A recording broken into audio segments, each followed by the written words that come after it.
Lensa Dunia. Kita bedah data, di mana fakta dan angka berbicara. Amerika versus China.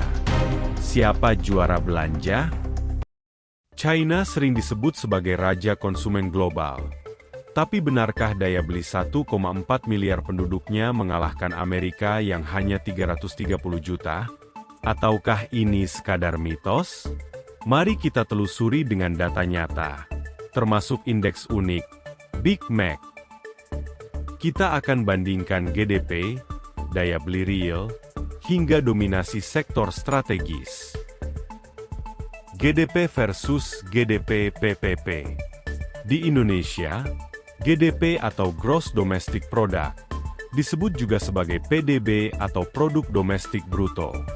Menurut data World Bank, GDP tahun 2023 Amerika Serikat masih nomor 1 dengan nominal 27,7 triliun dolar dan China nomor 2 di 17,8 triliun dolar. Tapi GDP bukan segalanya, karena tidak menggambarkan daya beli real. Disinilah Big Mac Index berperan. Dibuat oleh The Economist, Big Mac Index adalah cara sederhana untuk menggambarkan paritas daya beli, atau PPP, dengan membandingkan harga hamburger Big Mac di berbagai negara. Dengan angka ini, kita dapat mengukur dengan lebih akurat GDP suatu negara yang disesuaikan dengan perbedaan dalam biaya hidup dan daya beli. Big Mac Index menunjukkan bahwa harga di China 38% lebih murah daripada di Amerika. Artinya, setelah disesuaikan indeks tersebut, maka GDP PPP China adalah 28,7 triliun dolar, lebih besar dari Amerika Serikat. Bahkan menurut perhitungan World Bank, GDP PPP China adalah 34 triliun dolar. Ini artinya rakyat China mengkonsumsi lebih banyak barang dan jasa daripada rakyat Amerika. Sebenarnya, GDP PPP China telah melampaui Amerika sejak tahun 2016. Sedangkan untuk GDP, para pakar memperkirakan akan terjadi antara tahun 2035 hingga 2050. Dominasi sektor strategis. Dalam hal konsumsi, terdapat perbedaan kontras antara sektor yang diprioritaskan oleh China dan Amerika Serikat. China kuasai bahan baku sektor industri dengan konsumsi global sebesar 70% rare earth, 60% semen, 60% aluminium, 55% baja, dan 27% listrik. Sedangkan Amerika masih raja konsumsi energi dan pangan dengan 20% minyak dan petrokimia, 22% gas alam, 40% makanan olahan, 28% keju, dan 26% jagung.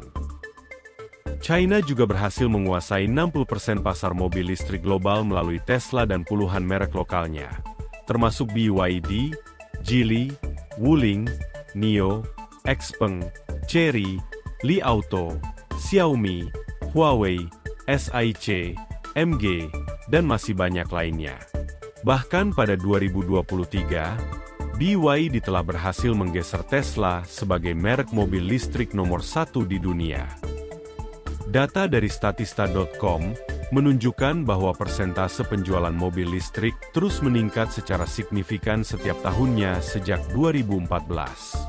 Organisasi Energi Internasional, atau IEA, memperkirakan penjualan mobil listrik akan lebih banyak daripada mobil konvensional dalam 10 tahun ke depan.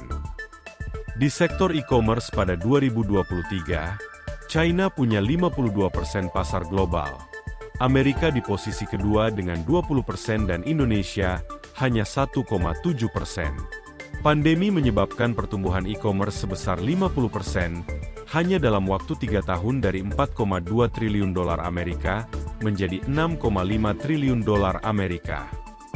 Proyeksi 2025, 33% populasi global akan belanja online senilai 8,1 triliun dolar. Ini bukan hanya tentang kemudahan, tapi juga kebutuhan.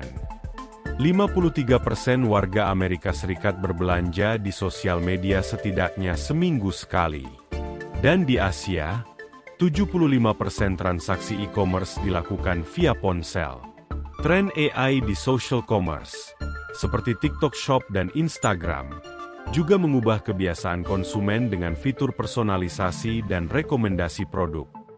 Generasi muda sekarang, termasuk 45% milenial dan Gen Z, menginginkan rekomendasi yang sesuai preferensi mereka. Ini alasan kenapa semakin banyak yang belanja langsung dari video pendek. Sedangkan di China, 68% penjualan online berasal dari TikTok, dengan live stream shopping menjadi andalan. Kedepannya, pengiriman paket belanja online menggunakan drone akan semakin umum. Tingkat tabungan dan konsumsi. China bukan hanya raja produksi, tapi juga juara menabung. Menurut ChangeData.com, rakyat China rata-rata menghemat 44% pendapatan untuk ditabung. Persentase ini adalah yang tertinggi di antara negara G20. Bandingkan dengan Amerika yang hanya 4%. Mayoritas tabungan di China berasal dari rumah tangga. Budaya berjaga-jaga akibat kurangnya jaminan sosial di era Mao masih melekat, meski kini asuransi kesehatan sudah mencakup 95% populasi. Konsumsi rumah tangga China pun hanya 38% dari GDP, yang terendah di antara ekonomi besar. Padahal Amerika Serikat 68% dan Indonesia 57%. Artinya, meski kaya, rakyat China jarang belanja mewah. Mereka tidak hanya menabung di bank. 70% tabungan biasanya diinvestasikan ke properti, dan ini telah menyebabkan gelembung harga rumah lebih dari 500% dalam 20 tahun terakhir. Pemerintah lokal terus berusaha mendorong belanja dengan insentif pajak dan liburan emas. Tapi kebiasaan menabung tetap kuat. Sehingga budaya hemat ini bagai pedang bermata dua yang kini jadi penghambat transisi ke ekonomi berbasis konsumsi. Kesimpulannya, China raja konsumsi dalam skala besar, tapi bukan kenyamanan. Dan Amerika unggul di daya beli per kapita. Dengan kata lain, yang timur memprioritaskan kekuatan kolektif, sedangkan yang barat lebih untuk kemewahan individu. Bagi Indonesia, ini pelajaran berharga untuk masa depan. Pertumbuhan konsumen harus seimbang antara kualitas hidup dan ketahanan industri.